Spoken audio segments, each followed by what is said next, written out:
ಬೆಂಗಳೂರು ಕತ್ತಲೇನೋ ಇಲ್ಲೇನೋ ನದಿಗಳಿಲ್ಲ ಅಥವಾ ಕೆರೆಗಳಿಲ್ಲ, ಎಲ್ಲವೂ ಕೂಡ ಹೂಳ್ ತೆಗಿಲಿಲ್ಲ. ಮತ್ತೊಂದು ಕಡೆ ಬಿಲ್ಡಿಂಗ್ಗಳನ್ನ ತಲೆ ಎತ್ತಿವೆ. ಹೀಗಾಗಿ ಬೆಂಗಳೂರಿಗೆ ಕುಡಿಯೋ ನೀರು ಸಮಸ್ಯೆ ಆಗತ್ತೆ ಅಂತ ಅನ್ನೋಣ. ಆದ್ರೆ ಚಿಕ್ಕಮಗಳೂರಿನ ಕತೆ ಏನು ಅಂತ, ಯಾಕಂದ್ರೆ ಪಂಚ ನದಿಗಳಿದ್ದಾವೆ, ಆದ್ರೂ ಕುಡಿಯೋ ನೀರಿಗಾಗಿ ಎಮರ್ಜೆನ್ಸಿ ಉಂಟಾಗಿದೆ. ಮಲೆನಾಡಿನಲ್ಲೇ ಕುಡಿಯೋ ನೀರಿಗೆ ಹೊಸ ರೂಲ್ಸ್ ಜಾರಿ ಆಗಿದೆ.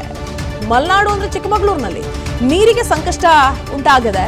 ಚಿಕ್ಕಮಗಳೂರು ತಾಲೂಕು ಆಡಳಿತ ಹೊಸ ರೂಲ್ಸ್ ಅನ್ನು ಜಾರಿ ಮಾಡಿದೆ. ಅಂದ್ರೆ ಅಪ್ಪಟ ಮಲೆನಾಡಿನಲ್ಲಿ ಸರ್ಕಾರದಿಂದ ಹೊಸ ರೂಲ್ಸ್ ಜಾರಿ ಆಗಿದೆ. ಯಾವಾಗ್ಲೂ ಜಿಟಿ ಮಳೆ ಸುರಿತಾ ಇರುವಂತಹ ಜಾಗ ಮಲೆನಾಡು ಅಂತೀವಿ ನಾವು. ಯಾವ ಟೈಮ್ನಲ್ಲಿ ಹೋದ್ರೂ ಕೂಡ ಮಳೆ ಆಗೇ ಆಗತ್ತೆ ಅಲ್ಲಿ ಅಂತ. ಅಂತಹ ಜಾಗದಲ್ಲೇ ಹೊಸ ರೂಲ್ಸ್ ಜಾರಿ ಮಾಡ್ತಾ ಇದೆ ಸರ್ಕಾರ. ಮಾಡಿದೆ ಕೂಡ. ಅಪ್ಪಟ ಮಲೆನಾಡಿನಲ್ಲಿ ರೂಲ್ಸ್ ಜಾರಿ ಆಗಿದೆ. ಪಂಚ ನದಿಗಳಿದ್ದಾವೆ, ಆದ್ರೂ ಅಲ್ಲಿ ಕುಡಿಯಕ್ಕೆ ನೀರಿಲ್ಲ. ಎಮರ್ಜೆನ್ಸಿ ಉಂಟಾಗಿದೆ. ಮಲೆನಾಡಿನಲ್ಲೇ ಈ ಪರಿಸ್ಥಿತಿ ಆಗ್ಬಿಟ್ರೆ ಹೊರ ಜಿಲ್ಲೆಗಳ ಪರಿಸ್ಥಿತಿ ಏನು ಅಂತ ಹಾಗಿದ್ರೆ, ಬೋರ್ವೆಲ್ ಮೂಲಕ ಕೃಷಿಗೆ ನೀರು ಬಳಸೋ ಹಾಗಿಲ್ಲ ಅನ್ನೋದು ಹೊಸ ರೂಲ್ಸ್. ಕೆರೆ, ಹಳ್ಳ, ಬಾವಿಯಿಂದಲೂ ನೀರು ಬಳಸೋ ಹಂಗಿಲ್ವಂತೆ ಕೃಷಿಗೆ. ಮತ್ತೆ ಹೆಂಗ್ ಬದುಕೋದು, ಕೃಷಿ ಮಾಡೋದು ಹೆಂಗೆ ಅಂತ ಕೇಳ್ತಿದ್ದಾರೆ ಜನ. ಹೊಸದಾಗಿ ಏನಾದ್ರೂ ಕೃಷಿಗಾಗಿ ಬೋರ್ವೆಲ್ ಅನ್ನ ಕೊರೆಸ್ಬೇಕು ನೀವು ಅನ್ಕೊಂಡಿದ್ರೆ, ಆ ಬೋರ್ವೆಲ್ ಕೊರೆಸೋದಕ್ಕೂ ಕೂಡ ನಿಮ್ಗೆ ಅಡ್ಡಿ ಉಂಟಾಗ್ತಾ ಇದೆ. ಯಾಕಂದ್ರೆ ಹೊಸ ರೂಲ್ಸ್ ಅದನ್ನು ಕೂಡ ತಡೆ ಹಿಡಿದಿದೆ. ನೀರಿನ ಟ್ಯಾಂಕರ್ ಮಾಲೀಕರಿಗೆ ನೋಂದಣಿ ಮಾಡಿಕೊಳ್ಳಿ ಅಂತ ಸೂಚಿಸಿದ್ದಾರೆ. ಗ್ಯಾರಂಟಿ ಬೇಡ, ನೀರು ಕೊಡಿ ಸ್ವಾಮಿ ಅಂತಿದ್ದಾರೆ ಜನ.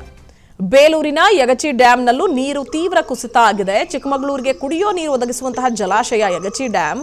ಇನ್ನು ಚಿಕ್ಕಮಗಳೂರು ತಾಲೂಕಿನಲ್ಲಿ ಕೆರೆ ಕಟ್ಟೆಗಳು ಖಾಲಿ ಆಗೋಗಿವೆ. ಮಲೆನಾಡಿನಲ್ಲೇ ಕುಡಿಯೋ ನೀರಿಗೆ ಈ ರೀತಿಯಾದಂತಹ ಹಾಹಾಕಾರ ಉಂಟಾದ್ರೆ ನಮ್ಮಗಳ ಕಥೆ ಏನು ಅಂತ. ರಾಜ್ಯದ ಮಲೆನಾಡಿನಲ್ಲೇ ನೀರಿಗೆ ಅಭಾವ ಉಂಟಾಗಿ ಹೋಗಿದೆ. ಅಲ್ಲಿ ಏನಾಗಿದೆ, ಅಲ್ಲಿ ಗುಡ್ಡದಲ್ಲಿ ಕಲ್ಲು ಮೇಲೆ ಪೈಪ್ ಹಾಕಿರೋದು, ಅಲ್ಲಿ ಚರಂಡಿ ತೆಗಿಯಂಗಿಲ್ಲ, ಕವಲಿ ಮಾಡಂಗಿಲ್ಲ.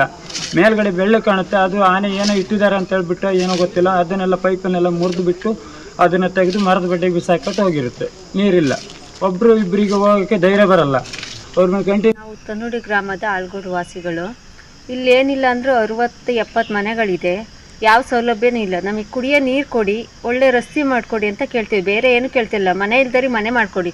ನಾವು ನಿಮ್ಮ ಹತ್ರ ಬಸ್ಸಿಗೆ ಫ್ರೀ ಟಿಕೆಟ್ ಮಾಡಿಕೊಡಿ ಅಂತ ಕೇಳಿಲ್ಲ.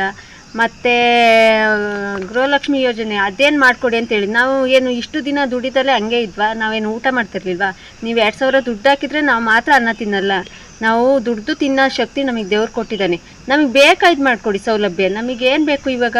ಒಳ್ಳೆ ರಸ್ತೆ ಬೇಕು, ಕುಡಿಯೋಕ್ಕೆ ನೀರು ಬೇಕು. ಕುಡಿಯೋ ನೀರು ಬರೀ 1 ತಿಂಗಳಾಗಿರೋದು ನಮಗೆ ಬೇಸಿಗೆ ಸ್ಟಾರ್ಟ್ ಆಗಿ. ಆಗಲೇ 1 ತಿಂಗಳಿಗೆ ನೀರು ಈಗಲೇ ಇಲ್ಲ ಅಂದರೆ ಇನ್ನು ಮುಂದೆ ಬೇಸಿಗೆಯಲ್ಲಿ ನಾವು ನೀರು ಹೆಂಗೆ ಕುಡಿಯೋದು? ನೀರು ಬೇಕಲ್ಲ ನಮಗೆ ಕುಡಿಯೋಕ್ಕೆ. ನಮಗೆ ಇನ್ನೇನು ಕೇಳ್ತಿಲ್ಲ. ನಾವು ಮನೆ ಇಲ್ದರಿ ಮನೆ ಮಾಡಿಕೊಡಿ, ರಸ್ತೆ ಮಾಡಿಕೊಡಿ, ಕುಡಿಯೋ ನೀರಿನ ವ್ಯವಸ್ಥೆ ಮಾಡಿಕೊಡಿ. ಗ್ರಾಮ ಪಂಚಾಯತ್ಗೆ ಹೇಳತ್ತು, ಎಲ್ಲ ಬಂದು ನೋಡ್ತಾರೆ, ಅವ್ರು ಹೋಗ್ತಾರತ್ಲೆ. ಯಾರು ಬಂದು ನೋಡಲ್ಲ, ಬಡವ್ರ ಕಷ್ಟನೇ ನೋಡಲ್ಲ ಸರ್. ನಮ್ಮ ತನ್ನೂಡಿ ಗ್ರಾಮ ಆಳ್ಗೋಡ ಅಂತ ಹಿಂದೆ ಉಳಿದು ಯಾವ ಊರು ಇಲ್ಲ. ಇಲ್ಲಿ ಟೋಟಲ್ ಒಟ್ಟು 60 ಮನೆಗಳಿದ್ದಾವೆ ಸರ್. 60 ಮನೆಯದು ಇದೇ ಪರಿಸ್ಥಿತಿ. ನಾವೇನು ಅನ್ನ ಕೇಳಲ್ಲ, ಯಾವ್ದು ಕೇಳ, ನಮ್ಗೆ ಕುಡಿಯೋ ನೀರು ಒಂದು ಮಾಡಿಕೊಡಿ ಅಂತ ಕೇಳೋದು ಗೌರ್ಮೆಂಟ್ ಹತ್ರ. ಒಂದರೆ ನೀರು ತರ. ಅನುಕ್ಷಣದ ಸುದ್ದಿಗಳಿಗಾಗಿ ವಿಸ್ತಾರ ನ್ಯೂಸ್ ಯೂಟ್ಯೂಬ್ ಚಾನೆಲ್ ಸಬ್ಸ್ಕ್ರೈಬ್ ಮಾಡಿ.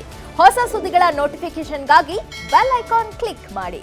ಲೇಟೆಸ್ಟ್ ಅಪ್ಡೇಟ್ಸ್ಗಾಗಿ www.vistaranews.com ವೆಬ್ಸೈಟ್ಗೆ ವಿಸಿಟ್ ಮಾಡಿ. ಅಂಗೈಯಲ್ಲೇ ಜಗತ್ತಿನ ಸುದ್ದಿ ತಿಳಿಯಲು ವಿಸ್ತಾರ ನ್ಯೂಸ್ ಕನ್ನಡ ಆಪ್ ಡೌನ್ಲೋಡ್ ಮಾಡಿ.